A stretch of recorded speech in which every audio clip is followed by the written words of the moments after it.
In this episode of the podcast, we talk about dealing with producers in person. Welcome to the How to Get on Reality TV podcast with Dan Giesling, where I answer your reality TV casting questions once a week. Hey everyone, and welcome to the Monday edition of the How to Get on Reality TV podcast, except it's every Monday. We answer your questions here, your reality TV casting questions, every single Monday. You guys submit them, I answer them, that's how it works. You guys understand how it works from here on out. I want to give you guys a heads up because we have an interesting question. It's something different that we're going to get to. Before we get to that, I want to give you guys a heads up that the How to Get on Reality TV Instagram account is just going to start firing up. So if you guys need a little bit of more inspiration or insight, that's going to be a great place to stay connected as well. So you can check that out by going to instagram.com/howtogetonrealitytv. Pretty straightforward. You can just go at it right from your app. Hey, you guys know how Instagram works. I don't need to explain it to you. But outside of that, let's go ahead and jump into this week's question, which is all about dealing with producers in person, from Justin. What's up, Dan? I'm the #1 fan of the How to Get on Reality TV podcast. If anybody wants to challenge me on that, they can go out right ahead. They will not win.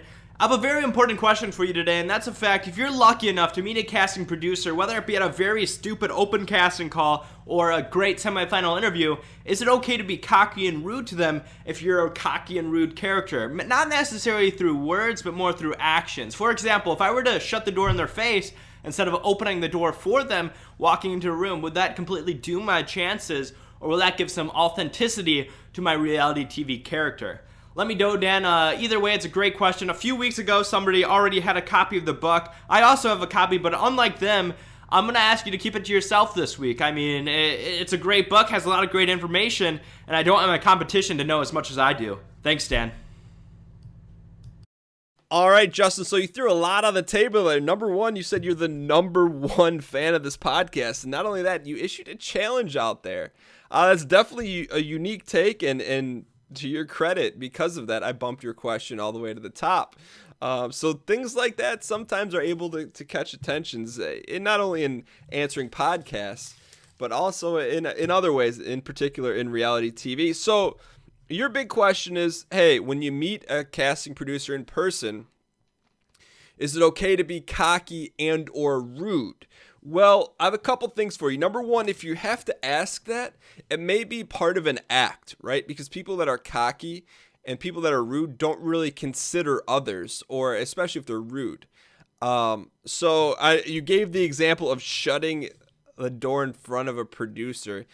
I mean, if that's something you would do in your normal everyday life, which is extremely rude, I would say do it, but I wouldn't do it just to get a rise, because that's kind of a really, rude move. But in terms of being cocky, when you go into these things and you meet these producers face to face, there's no apologies. The whole thing is they're trying to rattle you. And this is what I think people forget from time to time, because early on in the process, it's more of a cordial, friendly relationship. And then all of a sudden, whether it's at the end of a semifinal or in finals, you're going to get challenged. They're going to try to rattle you. And there is no ifs, ands, or buts or apologies on the other side of the table. So why should there be on your side? In terms of, my thing with you, though, is that you really got to be authentic. And I don't do something that's completely out of character, because, it just doesn't look well, and you have to give people credit. The casting side of things, they're getting more and more shrewd, because they're seeing people that are prepared and things of that nature. So it's kind of at the point now where you got to go in informed, but not let people know you're informed. It's kind of like a covert operation. That's kind of the fun of it, is that, when you're able to get through the process, essentially hyping up your individual character abilities or your individual self, and then if you can get through the process and you're not exactly that person, to me that's fun. It's like, hey, you kind of you bested the game before it even started, whether you're going on whatever show it is. To me, it's, I guess, to circle back around on your question, is that, yeah, be cocky, be you. Don't apologize for who you are and things you like to do. But as always, this is a theme that runs throughout every episode. Don't do anything that's not yourself, and I know that's like, well, how do you know if that's yourself or not? If you've done that before to people and you find it's funny, I could see that being funny, but I couldn't see someone doing that and being serious about it. unless, I don't know. I know you use that as an example, but yes, you can be rude. Yes, you can be cocky as long as it fits within who you are. Don't go so outside the box to sell something that you're really not. But with that being said, I do like, you said you already have the book and you don't want anyone else to have it. That's a unique take, man. I'll tell you what, that's a unique take. But outside of that, man, so we're not going to be sending you a digital copy of How a Normal Guy Got Cast on Reality TV. But Justin, I want to thank you for your unique question.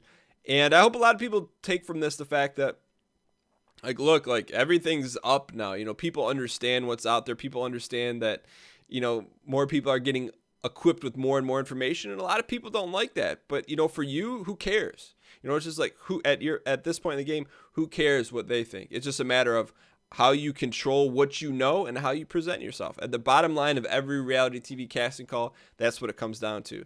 Do you know who you are? Can you sell yourself? And do you have all the information around you in your environment to reduce the amount of variables working against you, the fixed variables that are never going to change or rarely change because people have been doing the same casting system for the past 10 to 15 years. So can you understand those things and get through that? And until, the system changes up, technology will change, instead of face-to-face interviews to reduce costs, there'll be Skype interviews. But until the process changes, there's only so many ways you can get interviewed for them to take a shot on you. Because at the end of the day, when you're getting selected for reality TV, it's one huge gamble. And they're hedging their bets that you're going to be who they think you're going to be. And sometimes that's the fun of it. If you can get through, and maybe you're like that, maybe you're not. But if you can get through the process and get your ultimate goal, who cares what they thought you're going to be? It's all about just getting on the show and then doing what you want to do. So outside of that, I hope you guys, if you guys want your question, man, I've been ranting on these things. I think it's good. We need to shake up the format a little bit. But if you want your question answered on the How to Get on Reality TV podcast, you can go to howtogetonrealitytv.net/ask. There's a voicemail app. You can do it from your phone. You can do it from your web browser. It's super easy. Submit your question there, and maybe you'll be on the show next Monday. But don't say you're the number one fan because someone just took that crown. So I'll see you guys. Well, we'll do the outro here. All right, thank you guys so much for tuning in to another episode of the How to Get on Reality TV podcast. We answer your reality TV casting questions every single Monday. And just a final reminder, as you're signing off here, whether you're listening at the gym, in your car, or maybe in school, instead of listening to your professor, maybe you want to just pull up your Instagram app and go there and type in How to Get on Reality TV and add us there, because you're going to start seeing some good stuff there that I think you're not going to want to miss. But with that being said, I will see you guys, or talk to you guys, next Monday for the next question on the How to Get on Reality TV podcast. Thank you guys so much for watching, and I'll see you guys next time.